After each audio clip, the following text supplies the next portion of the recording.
And we're live. So, this is Reverse Redaction, a discussion in which I, Judah McNeil, talk to Ford Suze about art. And I guess we talk about art, we talk about life, we talk about the world in a way that we try to reverse redaction, right? What does that mean to you? Yeah, uncover stuff that's people are trying to ignore maybe in works of art. Specifically, I think it looks like we're going to go in a film direction because we both, it's kind of a passion of both of ours. So yeah, I think looking at story from a perspective that just tries to uncover things that may be overlooked or ignored intentionally or otherwise. Okay, yeah. Ignored or even obfuscated, right? Like, Yeah. or try to unwind lies, maybe. Yeah. You know, Stuff that's painted over or, mhm. yeah. Yeah. I guess not lies, but yeah, obfuscation. I like that word. Okay, so today we are going to be talking about Prometheus. This is a Ridley Scott movie. He came back to pretty much take over the Alien franchise, right? And but it's a prequel. It's got Naomi, what's her name? Naomi Rapace, Michael Right. Fassbender, Guy Pearce, Idris Elba, and Logan Marshall. Oh yeah, it's got Charlize Theron too. That's right. Yeah. Oh man, there's so much to talk about in this movie. A lot of great actors. What was your overall experience? So I watched the movie on a flight when we were over on the other side of the world. We were going from India to Thailand. So my first experience with the movie was not ideal. Watching it on a plane. A lot of distractions, a lot of flight, announcement interruptions and stuff like that. My daughter was sitting next to me, so she was kind of young at the time. Younger, and so I was having to block the screen a few times when it was getting a little too heated, and especially, Oh my we'll go ahead and do the spoiler, warning now. If you haven't seen the film, I mean, it's pretty late for a spoiler warning. Most people have already made their opinions about this movie. This is my attempt to convince people that Prometheus deserves a rewatch and a reconsideration. So, it deserves a rewatch, or like to watch it in a different view, right? yeah, with a different view in mind. So after I watched it, like I really, the complaints most people have about that movie, I did not have them even when I watched it. Like I just and we can get into some of those in a minute, but most people's complaints about the movie are the characters are stupid, they do dumb stuff. Charlize Theron doesn't run to the left or the right, like when the ship is falling on her. The biologists and geologists do stupid stuff, like staying around looking at the snake that's going to kill them. So I'll get into those complaints in a minute. Okay. I think those are kind of superficial concerns that you can, if you're that picky about a movie, you can be that picky with any movie. Really, honestly, any movie. But we'll get into that in a second. So what hit me about the movie was just how weird it was for a mainstream sci-fi film when you start off with this odd shot of an engineer, the scene of an engineer being left on a planet, and he drinks this black ooze and then disintegrates. Like, what is going on? That's never explained. And most movies, I mean, if you think about Blade Runner, when it came out in theaters, I mean, that movie, all it was exposition. We talked about that last week. And eventually Ridley Scott got a chance to fix that in his director's cut and final cut. But I mean, how ballsy is that movie that starts off with this thing is never explained, and most people don't get it. So I was thinking about that scene, like, what did that mean? And so it was one of those movies that I had to go like search message boards and try to figure out if anybody had some, interesting things to say about it. Because most of the movie reviews were just talking about these superficial complaints about it being, a bad sci-fi movie. Like it's just predictable and blah blah blah, and didn't make any sense, and characters motivations were bad, blah blah blah, plot holes. So the best thing I found was from this guy on LiveJournal. Cavalorn is his name, and he has wrote the most extensive analysis of Prometheus, and it's just perfect. It's maybe one of the best things I've ever read on the internet, maybe the best film criticism I've ever read. Honestly, like it's that good. Like he takes it's simple when you really think about it, but he takes the word Prometheus and says, well, what does Prometheus mean? Who was Prometheus? Well, Prometheus was one of these old myths about the guy who created humanity, and in that myth, he gave humanity fire. He gave humanity fire, which is something that made the other gods mad. So what happens to him? He gets tied up to this cliff face, and every day this bird comes, rips open his side, eats his guts, and then his guts magically, because he's immortal. So this is his torment, right? So for giving humanity fire, giving humanity something that would, distinguish them and help them actually survive. So this is the suffering servant. That story predates Christ. So this is the suffering servant motif of a creator, being willing to go through ridiculous pain for his creation. Yeah. And so he points out how this image of a life giver having their side ripped open, or their abdomen ripped open, this repeats throughout the film. It starts off in a more metaphorical sense where this guy eats the ooze and then he disintegrates. So he's willingly dying. Why is he willingly dying? And the black ooze decomposes him. So you see his genetic material, filtering out. Time out. I did something wrong here. I can't hear you. Having some audio problems. Oh, okay. Can you hear me? Yeah, I can hear you. All right. Let's see. Can you hear me? Yep. Can't hear me? You're on such a roll. Give me a second.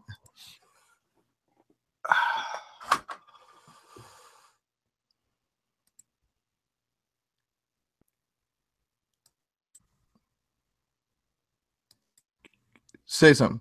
Check. What in the world? Yeah, I mean, I'm seeing my voice meter is moving.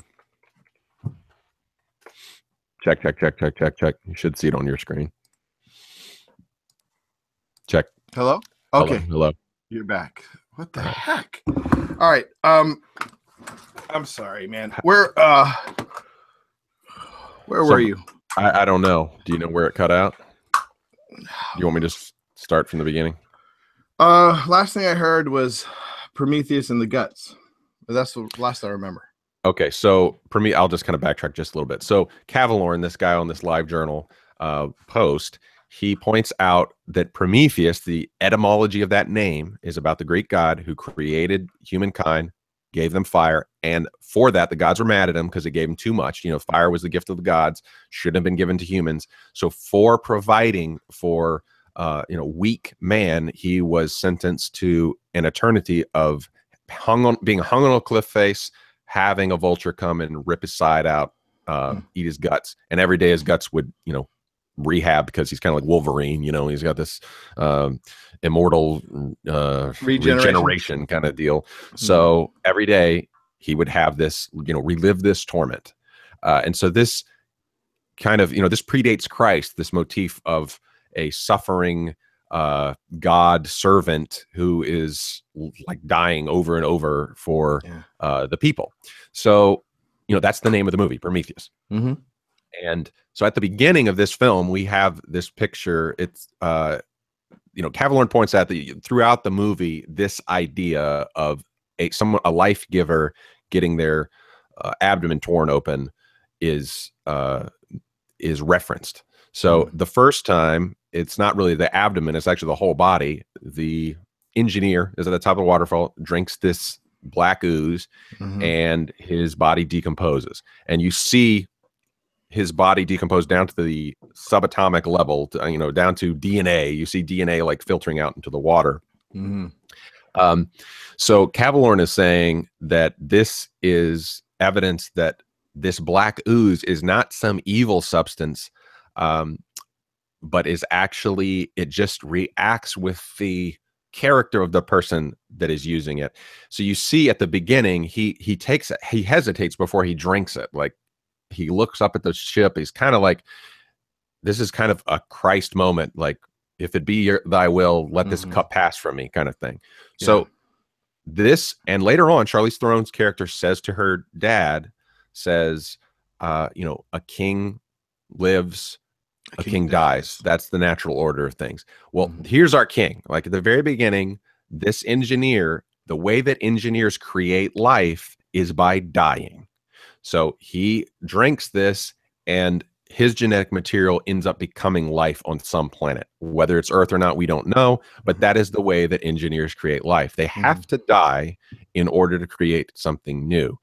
And so, but the human desire to survive ends up compromising things. So when they walk into the black ooze room later on, she says, we've affected the atmosphere. I think Naomi's character says, the atmosphere is changing. Well, Kavallorn points out that something more is going on than just the actual physical atmosphere changing, that this ooze is reacting to the selfishness of humankind that only wants to survive. So, it's not just the what's his name?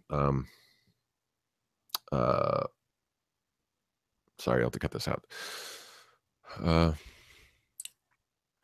Charlize Theron's father, Guy Pearce's character. Pearce? Yeah. It's not just his character that has this will to survive, right? This is a human Wayland, sort of, right? Wayland, that's right. There's this selfish desire to live past someone's own lifespan, to not be willing to die for other people, that is changing the atmosphere in this room. And so when this black ooze starts breaking down human genetic material, it results in these savage, gluttonous, life-preserving organisms. They're all they're trying to do is just eat and live. Yeah. So when it touches the android, it doesn't do anything. Like, nothing happens, right? Like, the android is not like fully living, right? So when he infects the other scientist's water with it, he actually asks him a question. He asks him a very interesting question. The Tom Hardy lookalike, right? That guy. And my mind's blanking on what his name is, but Dr. Shaw's significant other. So he asked him, like, what would you be willing to do, to discover more about what's going on? He basically gets consent, right? He gets consent. That's right. The guy says, I'd be willing to die. I'd be willing to die. Yeah. So he's okay. So he drops the thing into the liquid and he drinks it. Well, when he wakes up the next day, he sees something in his eye. So, and I think it's kind of interesting because it's just a tiny little bit. So what is it infecting? Well, my thought is, and again, they never explain this. Right. My thought is that it interacts with some, small organism that's inside his person. So you think about any sort of like, maybe has a virus or maybe it's a small cell. But what do cells do? Well, they're trying to fight to survive. Yeah. So and he has sex with Naomi Rapace's character that night. Right. And again, it's selfish, comfort sex. They're not trying to create a new life.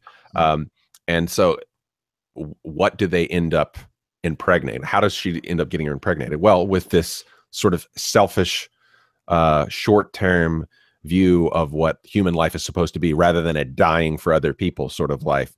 That's the creation of the xenomorph alien. So Kavallorn on this blog post points out the first time you see the suffering servant motif in an actual moment is in the room when they walk into the spaceship where this black ooze is kept, and there's a picture of a Promethean alien, an engineer whose side is ripped open. Yeah. And there's something coming out of him, and so he actually screen grabs that. Like, again, like they don't shine a spotlight on this which is Nobody even, good. I think, comments on this, you know. Yeah. And this is heavy sci-fi. This is really deep sci-fi because they're not handing it to you on a silver platter. They're expecting you. I mean, the biggest clue is the title of the film, Prometheus, right? So, Yeah. and in that same room, so that's the one motif. You got this suffering servant God who's willing to die for his creation. And then on the other side, you have this weird thing. And they look up at this, see a mural of the xenomorph alien. Right. He's like up like this. It looks like Right. Christ. Yeah. And so the creation of the xenomorph, this is like, there's a path being, put before you. You can die so that others can live, or you can try to preserve your life indefinitely, and you will create this thing.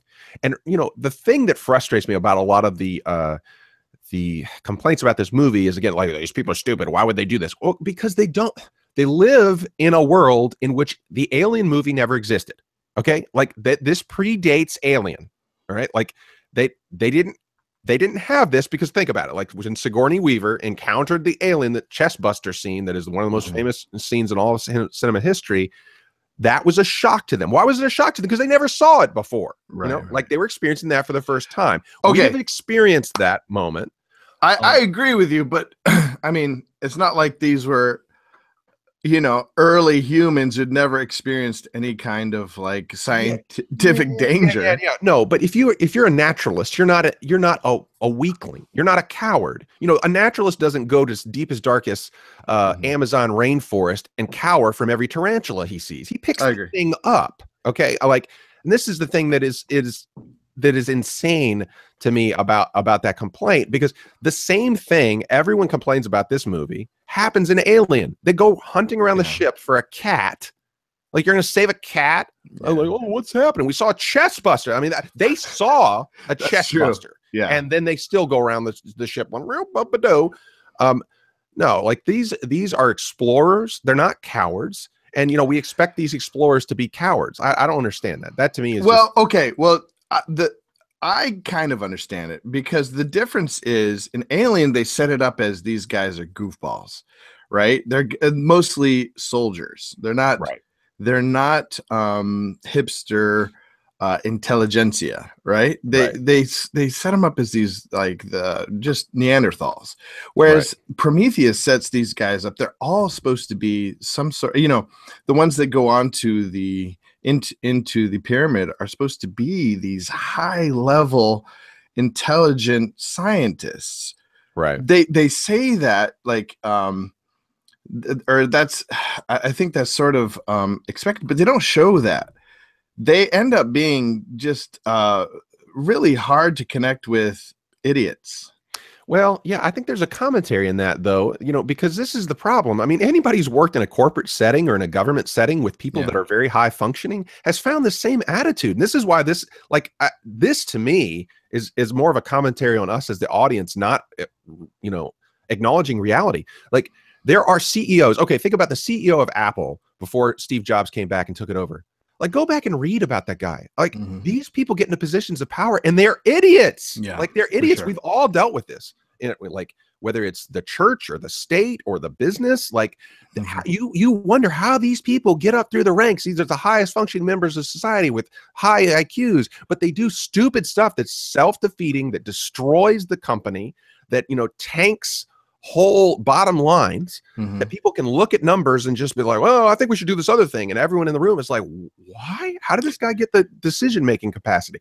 So, but what informs that is Wayland's, this top-down idea of never being willing to die, never being willing to take the hit, always passing the buck. Yeah. So in that sort of system, who rises to the top? People who don't make the best decisions under pressure. Like, Charlize Theron's character does not, people are expecting her to be like an action heroine. She's, and at the end of the movie, the desire for self-preservation kills itself.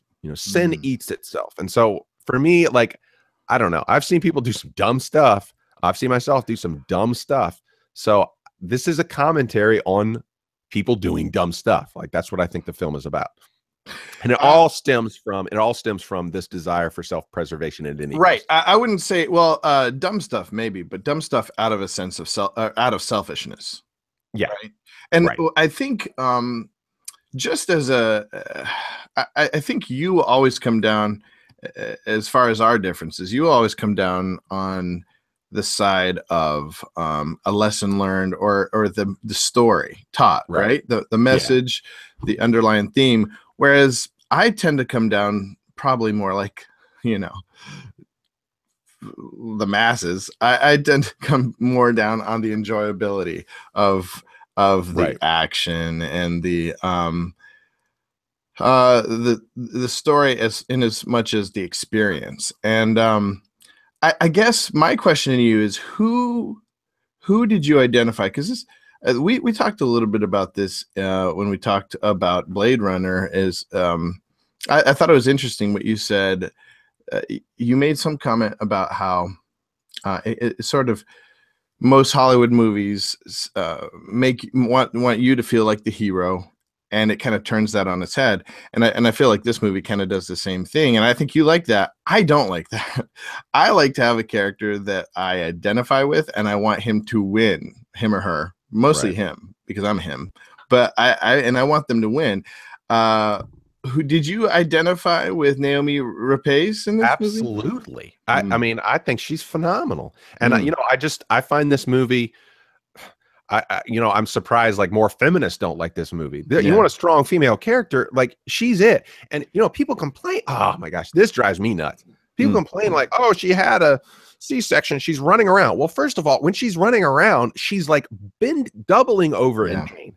The entire time she's doubling over in pain. Second of all, it's the friggin' future. They can fly to another planet, for crying out loud. You think that they don't have a painkiller that she took right after that? She staples herself up. She stabbed herself a couple of times with, whatever that painkiller was. Yeah, that is the most inane criticism. Like you can suspend your disbelief at aliens and spaceships, but painkiller in the future. No, they don't have that.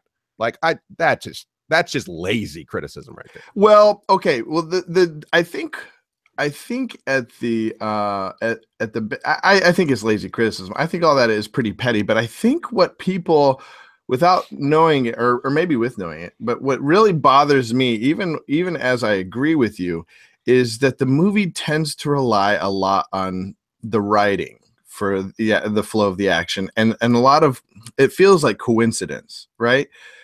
So instead of her being foiled by her pain, like, because they need the narrative to proceed, she just continues to keep running, that kind of thing. Yeah, I don't know. I mean, I feel like I find the plot all makes sense in that, in terms of what is happening, the action that's happening. Like this is like a lot of people, there were some critics who complained about Avengers, for instance. They said, oh, we got this one scene where they repair a ship. Wow, that's riveting. When Iron Man has to like restart the engine. I'm like, I think that's great in an action movie where you actually have to do maintenance. I agree. I agree. And I felt like my difficulty with this movie, I really enjoyed it. First of all, I was watching it last night. And I was just going to fast forward through most of it, and I ended up just watching it through because it's a riveting movie. But the pace just does not let up, which is good, I think, for an action movie, for a sci-fi movie. But I thought there should have been more. I always talk about the forte dulce. Like, I thought there should have been more like slow, irritating moments rather than this like sexy moment all the time, Right.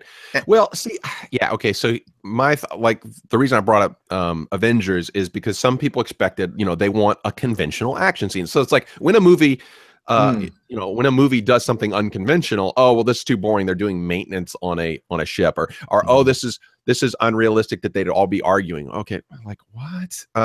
You kind of have to take the movie on its own terms, I feel like, and I feel like in Prometheus, like you have to take the action and the pacing on its own terms. They're awakening something in this ship. They've awakened the xenomorph alien by means of this black ooze. and they've also awakened the engineers. And the engineers, and this is something Kavlorn hits on. Maybe we can touch on this in just a minute. Yeah. But the reason why the engineers are mad, the reason why this in particular engineer is mad, has something to do with humanity's treatment of one of their own. And so they say that the footage that they have of there's obviously some crisis that happens on the ship because they see these engineers running and in the replay, and one of them gets a head cut off, and so Kavlorn's theory is, and he did some watched some interview footage of Ridley Scott. In Ridley Scott's alternate universe here, Jesus Christ was one of the engineers. And so they sent Jesus, because it said it happened 2,000 years ago. This footage happened was about 2,000 years ago. Well, what happened about 2,000 years ago? Well, Christ was crucified. So, Scott being, kind of a Catholic background, a lot of Catholic sort of imagery in some of his work. This kind of does make sense. And so, Jesus Christ is a huge theme in this movie. Like going back and watching it, they say Jesus Christ a lot in this movie. Like, it uses profanity, but you can see that it's very intentional that it's placed periodically throughout the movie in the script. So it's like Scott has taken up the panspermia idea, this idea that aliens created life on all the different planets, so it's instead of God in the gaps, it's alien in the gaps, God of the gaps, it's alien of the gaps. So, the engineers are those creators basically. And so when they send back one of their own, who would have been Jesus in this case, the Earth decided, no, we don't need this. We don't need any sort of outside intervention, and that solidified our fate as selfish individuals. And so, and it looks like there's some sort of fight on the ship, about what should be done. And some of the engineers are like maybe holding back, saying, "No, we shouldn't interact." But why are they trying to fly to Earth? They're trying to fly to Earth to bring the black ooze. So, what created life on Earth? When a suffering, creator dies so that others can live. This same stuff, when it's exposed to humans, is going to create the xenomorph alien, which will just eradicate all life. So it's a biological weapon that's also a biological, it's kind of like nuclear fusion or fission. Like it can be used to create, or it can also be used to destroy. So, and there at the end, is very clear that that's what the alien's doing. Like, I guess, yeah, I guess. Although, I mean, we don't know for sure that the black stuff would have made a bunch of xenomorphs. I mean, like you said, it's kind of magic that it could have made. I mean, I'm sure it would have made some xenomorphs, but it didn't make a xenomorph out of Tom Hardy lookalike guy.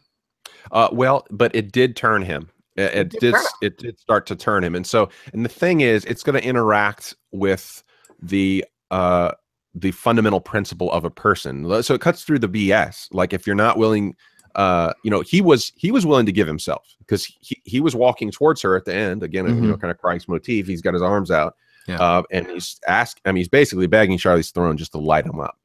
And but even still, this thing was destroying him. The black ooze was destroying him, and he's not as bad a guy as Whelan is, in terms of being willing to die for other people. But it was still eating him alive. So yeah, we do know what that stuff's going to do. It turned the one geologist guy into almost a xenomorph. I mean, it wasn't full. He wasn't able to replicate, but he comes back to the ship and just is an absolute madman. Like, I mean, he's a superhuman, and all he's doing is trying to kill. It turned the worms that were in the dirt. Again, it never interacted with those worms before, but as soon as the humans walked in, when it touched those worms, it turned them into these disproportionately large snakes that were, I mean, almost indestructible. So, yeah, I mean, if it interacts with anything, what is the fundamental of lower life forms? What is the fundamental operating feature? Survival, eating. You watch a bird. When I was working on the docks this summer, you see these herons. They're walking around. These things eat nonstop. Pelican can eat 5 pounds of food a day or something like that. Think about that. Humans, I mean, we're lucky to fit a pound of it. And for, you know, how big we Yeah. are, a bird, 5 pounds of fuel. Think about the metabolism of most creatures. It's gluttony. I mean, it's gluttony as a way of life. Consumers. Yeah. Yeah. Now, a couple thoughts. My first thought was the alien at the beginning is the Christ. He is doing this act of, you know, whatever he is. I feel like he is the outsider. I feel like it's hinting at some kind of, I mean, in my of course they leave it up to your imagination, and I appreciate that. But in my imagination, there is a struggle, there is a disagreement within these alien life forms, or engineers or whatever they are, and he decides to. He sides on the side of humanity, and he like eats the stuff, and they didn't want him to, and that's why they're trying to clean up his mess or something like that. Yeah, see, I kind of like the other theory about, you know, humans went wrong at a certain point, because I get the feeling that, again, Ridley Scott says it doesn't have to be Earth, like that could be any inhabitable planet, Right.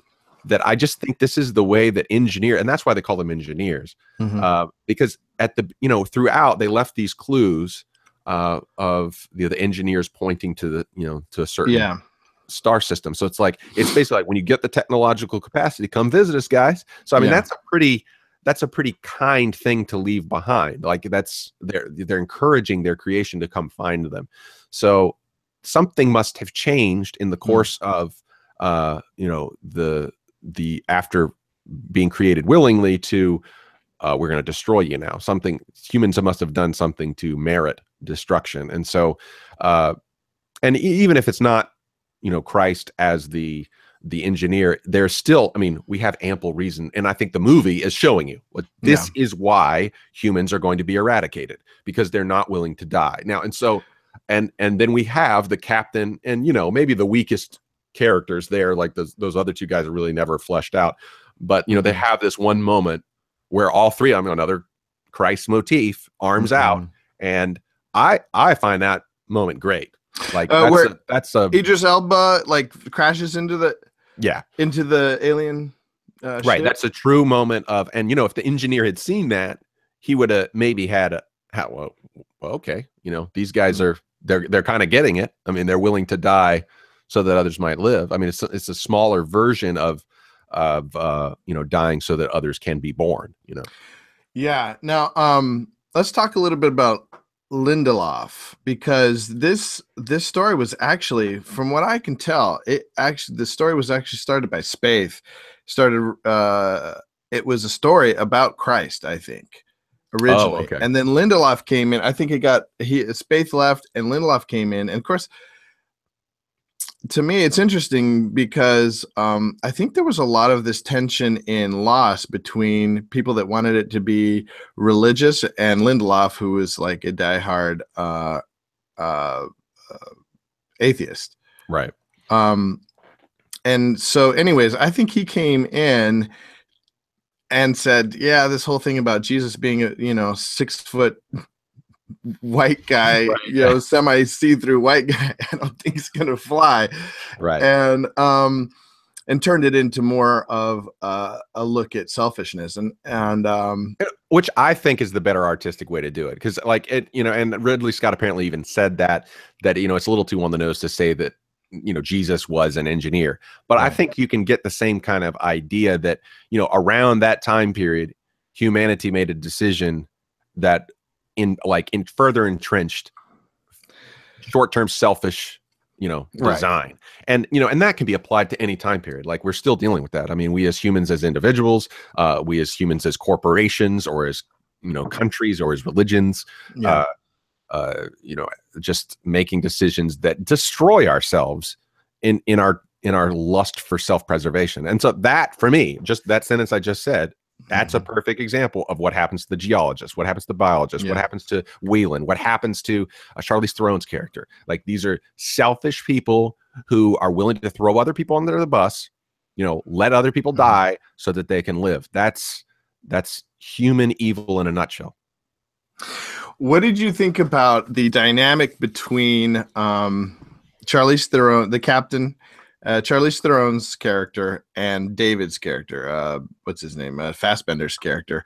That the tension between the daughter and son, basically, like where I don't know if they ever do. I don't know if she is an android or not. I guess she's not. I guess she's not. But yeah, I wouldn't think she is. But no, she's not. But the fact that she, the crew kind of thinks she's an android, and and you know, and her struggle with her android brother, you know. Right. Well, and yeah, you know, I think there's something even in that. I mean, I feel like there's a lot of layers to this movie. I mean, that's something and a layer that I didn't really think about, but you know, that they even call her that, you know, or that they reference her being mechanical, you know, and she is like, she as a person, she has, you know, that there's a temptation, I feel like even in our culture, that women should look like her, should be this sort of like, you know, aggressive go-getter, like gonna get ahead, and she is ahead, and she is the captain. But really, it's Naomi's character who's the real strong female character. That really stands up and fights and thinks through in a crisis. And you know, people take that for granted, like what it takes to think through in a crisis. And I don't think a mechanical person who's not in touch with their emotions, who's not in touch with thinking through larger life questions, you know, Naomi Rapace's character has a philosophy. She has not just a theology, but you know, this hope that drives her forward. And Charlize Theron does not. She's driven by ambition and frustration and bitterness towards her dad. You know, and when you're you know, a strong female character that's whole operation is to beat your father, you know, like or you know, to replace him. Yeah, replace him or, you know, prove something to him. Well, you're not a feminist anymore because you're you want to talk about the patriarchy. That's the patriarchy in a nutshell, like trying to prove something to your dad. So whereas with Naomi Rapace, she's looking at a, you know, larger father, quote unquote, you know, something that's transcendent, or at least transcendent in comparison to her. She's, you know, lifting her eyes higher. And that operates her. Again, it's this tension between religion and science. Yes. And and I feel like there's a lot there. Like, I mean, there's a lot in this movie about this. This is a you know, I feel like for 10 or 15 years there, I felt very alienated by the internet community where, you know, science won, you know, like Hawking just declared that science has won the battle between science and religion. It's like, and, you know, you've got all these agnostics and atheists who are just, and rightfully frustrated with so many problems in not just the Christian, you know, but just theological or religious treatment of inquiry, you know, and not just science, but just inquiry and ways of, you know, or arriving at epistemology. And there's a lot of rightful frustration on, and I've, you know, a lot of times identified with the agnostic or the atheist. But this movie, I mean, Scott comes in with this very interesting faith and science sort of film that says, you know, there's more to this. And Neil deGrasse Tyson is not the end of not the end of religious civilization. I hate to break it to you guys. Like, there's a lot going on in this movie. I feel like this movie could have it could have easily and maybe should have been longer. It goes back to just trying to stuff so much into, I think it's like an hour and a half, 2 hours, and just does not let up, you know, and it's hard to track all this stuff when it's being thrown at you a million miles an hour. I like, there was a lot of things that caught my attention, and I'm like, oh, I really want to know more about this, and then they go to the next thing, and you know, and here. And here's this, and here's this, and because two things. One, this whole the whole theme of going back to our previous conversation, can androids be human, you know, and can they feel? There's so many times in the movie where you see this look on Fassbender's face. It's like, well, I guess, but you know, like, woe is me, I'm an android, you hate me, I wish you could really see who I really was, you know, this feeling of uh, uh, I don't know. It just like almost this. It's a lot like his sister in Charlize Theron's character, in which Right. he wants his creator. You know, it's that whole dialogue where he says, how would you how would you feel if you realized your makers just made you? Because he asked that guy, Right. you know, like, why did you make what, and how would you feel if they just said, your creators just said, we just made you because we could, you know? And he obviously feels disappointment. Right. Yeah. And uh, I feel like they're getting at, I think Blade Runner is a more what is it, more focused or Developed. developed version of that question. But I Yeah. feel like Alien from the beginning has always had that, attitude towards the android or the replicant, that that it is the same question. Like the questions we have about our creators, the question that an android would have about us. And so, yeah, it dips its toe into that area as well. And I feel like succinctly, encapsulates some of this. I mean, the moment with the android and Wayland and the engineer together in this, I mean, you're getting both levels of that right at one moment. And, Cavalorn over here, he points out that the creator of both, the ultimate creator, pulls off the head of the human's creation and then bashes Wayland's character with it, like uses it as a bludgeon, and I mean, that's an interesting metaphor there. That's an interesting metaphor. There's a lot in that. Yeah, and, certainly. There are times I think, the creator doesn't have to pick up the tool of our creation to destroy us. We do it ourselves. Our own devices. Again, like, one of my favorite sayings, and I don't really know who coined this, but it shows up a lot in George MacDonald's work, who is fantasy author that kind of rebirthed the fantasy movement in this more Western motif, using the fairy stories of Europe to kind of from a more Christian, Judeo-Christian, post-Greco-Roman way of viewing things philosophically and theologically, and which gave birth to all the fantasy that we consume today, Lord of the Rings, C.S. Lewis's work, and by extension, George R.R. Martin. So he has this idea, sin eats itself, that comes up over and over again in George MacDonald's work, that we are our own worst enemy. We are the author of our own demise. And so that's huge in Prometheus, that idea. I agree. And I think I never doubted that you would, but you've basically won me over. And really brought out a lot of good, but in the end, what I'm left with is there's just way too much packed in this. Now that's a good thing, right? I love it. I love it. I love a movie that can be that. It's 2 hours and 4 minutes, like you said, 2 hours and 4 minutes. You think about how much more is crammed into this movie in a shorter period of time.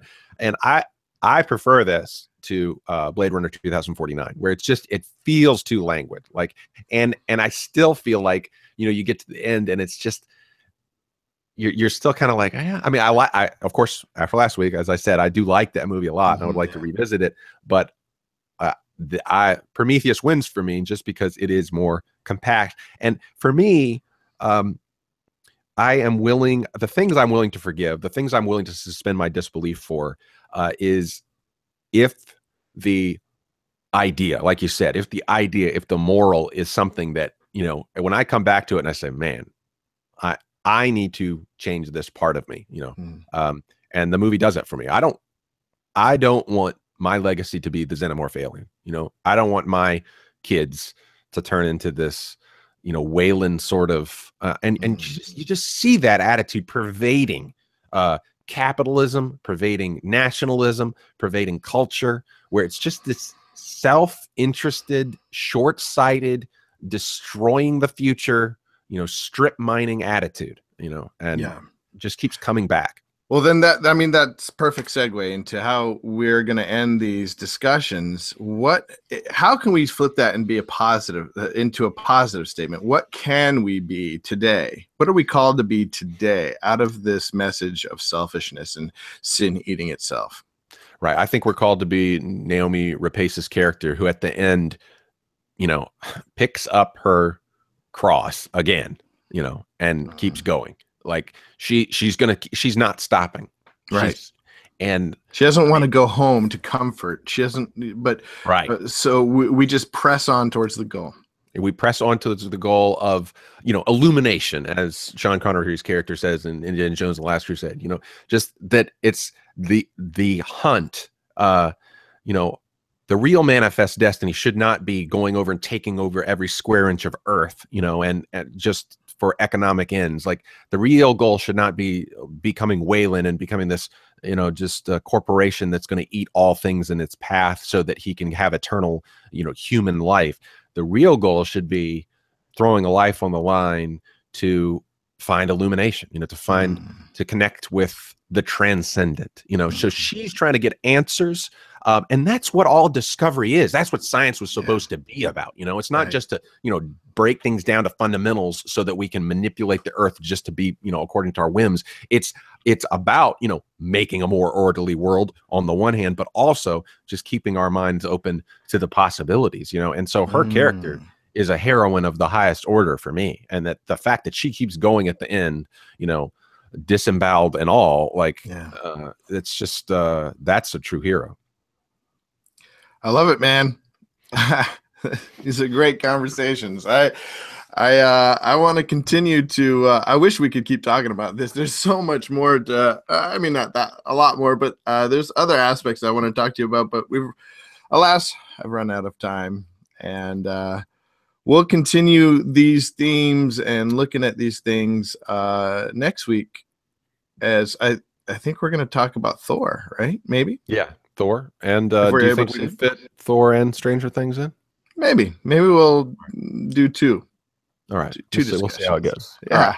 I got to get through Stranger Things myself, but all right, well, let's go forward today in a Naomi Rapace type fashion, unselfish and what would you call, like, what was the word for, like, undeterred, right? Undeterred. Yeah, that's good. And just having a vision. I was thinking of that. There's that old proverb where there's no vision, the people perish. And I think, she is a great example of someone who has vision, and a vision that's set on high things, not for lofty, self-important, desire to make a name for herself, but because it hits her at her heart.